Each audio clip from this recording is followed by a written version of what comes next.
Hey hi guys, நான் உங்கள் அன்பு எல்லோரும் எப்படி இருக்கீங்க? நான் ரொம்ப ரொம்ப நல்லா இருக்கேன். அதுக்கு முன்னாடி என் வாய்ஸ் ஏன் எப்படி இருக்குது அப்படின்னு கேட்டிங்கன்னா, நான் வந்து என்ன பண்ணுறேன் அப்படின்னா இன்சூரன்ஸ் ஒர்க் பண்ணுறேன். அதாவது எப்படின்னா இப்போ பைக் இன்சூரன்ஸ்லாம் போடுவாங்கள்ல, அவங்களுக்கெல்லாம் ஃபோன் பண்ணி உங்கள் இன்சூரன்ஸ் முடிஞ்சிருக்கு ரெனிவல் பண்ணிக்கிறீங்களா அப்படின்னு சொல்லி கேட்பேன். ஒரு நாளைக்கு 250 கால் பேசணும். காலையிலேருந்து அதுதான் வேலை. பேசி பேசி பேசி பேசி என் வாய்ஸ் வந்து இப்படி மாறிடுச்சு. என்ன பண்ணுறது, டார்கெட் அச்சீவ் பண்ணாதான் சம்பளம் கொடுப்பாங்கன்னா அதுவும் கொடுக்க மாட்டானுங்க. ஸோ அதனால் மாடு மாதிரி குறைக்கிறேன் கைஸ். அந்த வீடியோ இப்போ ஷூட் பண்ணுற மணி 11 மணி இருக்கும். ஸோ எனக்கு கொஞ்சம் சப்போர்ட் பண்ணுங்கள். உங்கள் ஃப்ரெண்ட்ஸ் அண்ட் ஃபேமிலிக்கும் ஷேர் பண்ணுங்கள். குயிக்காக கமெண்ட் செக்ஷன் கூட போகலாமா?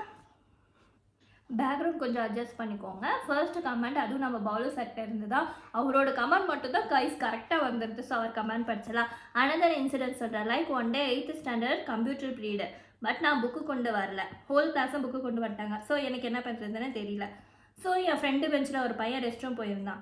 நான் அவன் புக்கை எடுத்து வச்சுக்கிட்டேன். தென் கிளாஸ் ஸ்டார்ட் ஆகிடுச்சு. அவன் வந்தான், புக்கை தேடினான், புக்கு இல்லைன்னு சொன்னான். அவனை மேம் கிளாஸ் வெளியே ஹேண்ட்ஸ்அப் பண்ணி நிற்க சொல்லிட்டாங்க. பட் மேம் புக் கம்ப்ளீட் பண்ணி இருக்கணும்னு செக் பண்ணாங்க. நான் மாட்டிக்கிட்டேன்.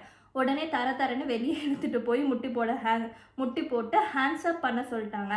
அவன்கிட்ட மேம் சாரி சொல்லி போய் உட்கார சொல்லிட்டாங்க. ஸோ 13 minutes அதுவும் ஸ்ட்ரைட்டாக கீழே டவுன் கொஞ்சம் பெண்ட் பண்ணால் கூட அடி விடும். அப்புறம் பெல்ல அடித்ததும் மேம் எங்கே நீ போகிற லேபுக்கு வான்னு சொல்லி அங்கே 14 minutes முட்டி போட சொல்லிட்டாங்க. அதுவும் ப்ரைமரி 4th கேர்ள்ஸ் முன்னாடி. ரொம்ப அசிங்கமாக போச்சு. வலி வேற ஒரு பக்கம். அக்கா எப்பவும் கேட்குறது தான், நீங்கள் சிஎஸ் மேமாக இருந்தால் என்ன பண்ணியிருப்பீங்க? ஆல்சோ ஸ்கூல் பனிஷ்மெண்ட்டுக்கு நீங்கள் அகைன்ஸ்ட் அக்கா. ஸ்கூல் பனிஷ்மெண்ட்டுக்கு நான் வந்து அகைன்ஸ்டா அப்படின்னு கேட்டிங்கன்னா அப்படிலாம் கிடையாது. சில டீச்சர்ஸ்லாம் இருப்பாங்க, ஒரு டைம் நம்ம படிக்கல, ஏதாவது எடுத்துகிட்டு வரல, ஹோம்ஒர்க் பண்ணல அப்படின்னா நீ வெளியே போமா அப்படின்னு சொல்லி வெளியே நிற்க வச்சிடலாம். தென் எங்கள் மேக்ஸ் சார் வந்து ஒருத்தர் வந்து இருப்பார். என்னென்னா அவங்க தான் என் கிளாஸ் சார் 10th படிக்கும்போது. அதாவது நல்லா படிக்கணும்னா செமையாக அடிப்பார். அதுவும் அவரோட வேர்ட்ஸ்லாம் காதால் கேட்க முடியாது. என் ஃப்ரெண்டு ஒரு பொண்ணு, அந்த பொண்ணு என்ன பண்ணிட்டா அப்படின்னா ஏதோ நோட் எடுத்துகிட்டு வரல மேக்ஸ் பீரியட். அப்போ சார் வரிசையாக செக் பண்ணார். நான்லாம் எடுத்துகிட்டு வந்துட்டேன், அவள் எடுத்துகிட்டு வரல. என் பெஞ்சு தான் கடைசி பெஞ்ச் அந்த பொண்ணு. உடனே வந்து அந்த சார் என்ன கேட்டார்னா, நீ சோறு திங்கிறியா இல்லை பீ திங்கிறியா அப்படின்னு சொல்லி கேட்டார். எனக்கு அப்படியே ஷாக் ஆகிடுச்சு. ஹோல் கிளாஸ், இத்தனைக்கும் எங்கள் கிளாஸில் பாய்ஸ் இல்லை கேர்ள்ஸ் மட்டும்தான். அதனால் அந்த பொண்ணு அமைதியாக இருந்தாலான்னு தெரியல, அந்த பொண்ணு அப்படியே தலை குமிஞ்சு உட்காந்துட்டு அப்புறம் ஒரு மாதிரி டிஸ்டர்ப் ஆகிட்டு அழ ஆரம்பிச்சிட்டு அப்படி கத்தி கேட்டார் எங்கள் சார். அவர் பேசலைன்னா காதால் கேட்கவே முடியாது, அப்படி இருக்கும். ஸோ அந்த மாதிரிலாம் கேட்காம எதுக்கு டெக்ஸ்ட் புக் எடுத்து வைக்கல அப்படின்னு சொல்லி அந்த பொண்ணு அடிச்சிருந்தா கூட ஓகே அப்படின்னா. ஆனால் இந்த மாதிரிலாம் கேட்கக்கூடாது.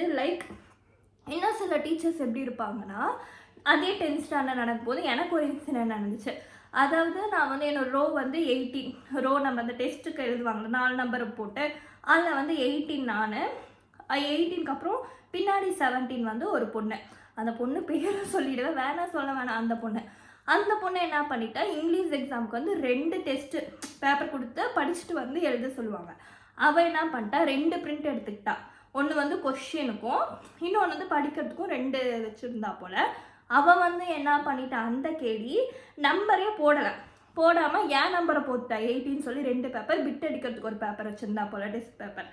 அந்த மேம் என்ன பண்ணிட்டாங்க, அந்த பேப்பரை பார்த்துட்டு என் பக்கத்தில் வேறு அந்த பேப்பர் இருந்துச்சு. அவன் வந்து எனக்கு பின்னாடி தானே உட்காந்துருக்கா. அதை பார்த்துட்டு நிவேதா எந்திரி, நீ வந்து எதுக்கு இந்த மாதிரி பண்ணுற, படிப்பு வரலைன்னா வீட்டுக்கு போய் ஏதாவது மாடுமே இப்படிலாம் பிட் அடிக்காதுன்னு சொல்லிட்டா. அந்த பேப்பரை வாங்கி பார்த்துட்டு, மேம் இது என்னோட பேப்பர் இல்லை, அவள் ஹேண்ட் ரைட்டிங் வச்சே சொல்லிட்டா இவளோட தான் அப்படின்னு சொன்னான். அவளும் என்ன பண்ணிட்டா, ஆமாம் மேம் என்னோடது தான், நான் வந்து படிக்கிறதுக்காக எடுத்து வச்சுருந்தேன் அப்படின்னு சொல்லிட்டாங்க. ஆனால் வந்து என்னை எல்லாரும் முன்னாடியும் அந்த மேம் வந்து ரொம்ப திட்டாங்க என்னை. ஆனால் அந்த மேம் என்கிட்ட சாரி கூட கேட்கல, உட்காந்து எழுது அப்படின்னு சொல்லிட்டாங்க. நான் எனக்கு ரொம்ப ஃபீலிங்காக இருந்துச்சு. தப்பு பண்ணதுக்கு திட்டினாங்க, ஒரு சாரி கூட அந்த மேம் கேட்கல அப்படின்னு சொல்லிட்டு எனக்கு ஒரு மாதிரியாகவே இருந்துச்சு. ஏன்னா அந்த பொண்ணு வந்து அந்த மேம் கிட்ட தான் டியூஷன் படிக்கிறாள். ரீசன் என்னன்னா, அந்த மேம்னா இன்னொரு ஜெராக்ஸ் எக்ஸ்ட்ரா எடுத்து வச்சுக்கோ படிக்கிறதுக்குன்னு சொல்லியிருக்காங்க. அதனால் அவளை திட்டல. நான் அகைன்ஸ்டான்னு கேட்டால் அகைன்ஸ்ட் இல்லை, பனிஷ்மெண்ட் பண்ணுறதுக்குன்னு ஒரு விஷயம் இருக்குது. அந்த மாதிரி ஹர்ட் ஆகாமல் வெளியே போகணும்னு சொல்லி நிற்க வச்சிடலாம். பேரண்ட்ஸ் கிட்ட கூட சொல்லிடலாம். ஆனால் இந்த மாதிரி அசிங்கப்படுத்த வேணாம் அப்படின்னு சொல்லி நான் நினைக்கிறேன். சரி, கமெண்ட் செக்ஷன் 2க்கு போகலாமா? இப்போ வந்து கமெண்ட் பார்ட் 2, அதாவது முகமது அலி ப்ரோவோட கமெண்ட் தான் படிக்க போகிறோம். அக்கா, போலீஸ் லாக்அப் கன்னிங் பற்றி இன்ட்ரெஸ்டிங்கான ஃபேக்ட் சொல்கிறேன் கேளுங்க. ப்ளீஸ் நெக்ஸ்ட் வீடியோவில் ஷேர் பண்ணுங்கள். பண்ணிட்டா போச்சு. லாக்அப் கன்னிங்கில் நிறையா டைப்ஸ் இருக்குது. என்னது, செவுத்தில் கை வைக்க சொல்லி ஒரு 2 கை 2 கான்ஸ்டபிள்ஸை பிடிக்க சொல்லி கரெக்டாக பட்டெக்ஸ்லேயே அடிப்பாங்க. இது கொஞ்சம் மைனர் அஃபென்ஸுக்கு. நெக்ஸ்ட் டைப் தொங்க விட்டு அடிக்கிறது. ட்ரெஸ் எல்லாம் ரிமூவ் பண்ணி ஜட்டியோடு நிற்க வச்சு கையை டைட்டாக கட்டி தொங்க விட்டுருவாங்க. லெக்ஸை டைட், ஃபிங்கர் மட்டும் கீழே தரையை தொடுற மாதிரி கட்டி வச்சு உடம்பு ஃபுல்லாக உரிச்சு எடுப்பாங்க. இது கொஞ்சம் மேஜர் அஃபென்ஸுக்கு, லைக் தீஃப் அண்ட் பப்ளிக் நியூசன்ஸ்க்கு கொடுப்பாங்க. நெக்ஸ்ட் டைப் தலைகீழாக தொங்க விட்டு அடிக்கிறது. இதெல்லாம் ரொம்ப கொடூரமாக இருக்கும். தோலை உரிச்சிருவாங்க. மெயினாக பட்டைக்ஸ் அண்ட் திங்ஸ் எல்லாம் அடிப்பாங்க. அப்புறம் பெஞ்சில் படுக்க வச்சு அடிக்கிறது. பெஞ்சில் நல்லா டைட்டாக கட்டி வச்சிருவாங்க. அப்புறம் கரெக்டாக பட்டெக்ஸ் அண்ட் லெக்கு ரெண்டுலையும் மாறி மாறி அடிப்பாங்க. இந்த அடி வாங்கினா 1 மந்த் ஒழுங்காக நடக்கவோ உட்காரவோ முடியாது. பட்டெக்ஸ்லாம் பயங்கரமாக வீங்கிடும். இன்னொரு இன்ட்ரெஸ்டிங் ஃபேக்ட் சொல்கிறேன். இது பர்சனல் எக்ஸ்பீரியன்ஸ். ஓகே, மேல் போலீஸ் கிட்ட மாட்டா கூட எப்பயாச்சும் தான் ஷர்ட் பேண்டெல்லாம் கழட்ட சொல்லி ஜட்டியோடு வச்சு அடிப்பாங்க. பட் இந்த ஃபீமேல் போலீஸ்லாம் மேல் கிரிமினல்ஸை பார்த்தாலே ஷர்ட்டு பேண்டெல்லாம் கழட்ட சொல்லி ஜட்டியோடு நிற்க வச்சு தான் அடிப்பாங்க. இது அவங்களுக்கு ரொம்ப பிடிக்கும் போல. லாஸ்ட் மந்த்து கூட இதே மாதிரி ஒரு சம்பவம் பட்டுக்கோட்டையில் நடந்தது. அதாவது பட்டுக்கோட்டைன்னு சொல்ல வந்திருக்கேன். அண்ட் அது மட்டும் இல்லை, இதே ஒன்லி பீட் இன் பட்டெக்ஸ் ஏரியா. வேறு எங்கேயும் அடிக்க மாட்டாங்க. அதுலேயே எல்லாரும் லேடி போலீஸ்க்கும் பயப்படுவாங்க. இதனாலேயே லேடி போலீஸ்னால் எல்லாரும் பயப்படுவாங்க. பட்டெக்ஸ் கிழிஞ்சிடும். மாட்டினா லேடி போலீஸ்கிட்ட மட்டும் மாட்டவே கூடாதுக்கா. அப்புறம் அவ்வளோதான். அந்த ஆல்சோ நீங்கள் ஒரு லேடி போலீஸாக இருந்தால் கிரிமினல்ஸ்க்கு என்ன டைப் ஆஃப் கன்னிங் கொடுப்பீங்க சொல்லுங்கள். ஜட்டியோடு நிற்க வச்சு டிக்கியில் அடிக்கிற மாதிரி எக்ஸ்பிளைன் பண்ணுங்கள். அந்த மாதிரி தப்புக்கு எப்படி டிக்கி அடி விழும்னு சொல்லுங்கள். ஐயா, உங்களுக்கு என்ன வச்சு எக்ஸ்பெரிமெண்ட் பண்ணுறதுக்கே வேலையாக போயிடுச்சுப்பா. நான் என்ன பண்ணுவேன் அப்படின்னா, கிரிமினல்ஸ் அதுக்கு முன்னாடி நீ கிரிமினலாக இருப்ப போல வரிசையாக எல்லா அடியும் எக்ஸ்பீரியன்ஸ் பண்ணி பார்த்துக்க. பட்டுக்கோட்டை, இந்த பேரில் பட்டுக்கோட்டை கல்யாண சுந்தரம். வேற என்ன, நான் போலீஸாக இருந்தால் என்ன பண்ணுவேன் அப்படின்னு பார்த்தீங்களா, ஒரு தைரியமான ஒரு போலீஸாக இருப்பேன் அப்படின்னு நான் உறுதி எடுத்துக்கொள்கிறேன்ற மாதிரி எனக்கு பெரிய மூங்கில் தடி கொடுப்பாங்க. அந்த தடியை எடுத்துகிட்டு போவேன். வரிசையாக எல்லா டிக்கிஸு சர்க் அப்படின்னு அடிச்சுட்டே வருவேன்.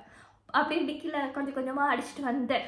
கடைசியில் யார் பெரிய தப்பு அடிக்கிறாங்கன்னு கொஞ்சம் நினச்சி பார்த்து, அவங்க தப்பையும் கொஞ்சம் யோசித்து பார்த்து, என் வீட்டில் யாராவது வெறுப்பேற்றி அவங்கள எதுவுமே பண்ண முடியாத ஒரு ஆதகத்தெல்லாம் கொண்டு வந்து ஒரு அடி பலாருன்னு வைப்பேன்.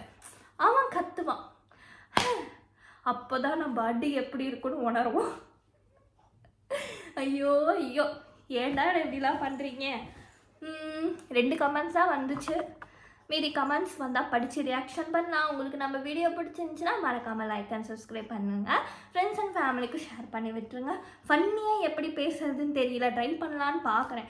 மணி 11 ஆயிடுச்சு. கரெக்டாக இப்போ மணி 11, நைட்டு 11. ஃபன்னியாக ட்ரை பண்ணாலும் முடியல. ஒரு பக்கம் வேர்க்குது. எப்படி ட்ரை பண்ணுறது எனக்கும் தெரியல. உங்களுக்கு தெரிஞ்சா மறக்காமல் கமெண்ட் பண்ணி சொல்லுங்க. இதுக்கு என்ன டைட்டில் கொடுக்க போகிறேன்னு எனக்கு தெரியல. Bye bye bye bye bye bye bye. Love you.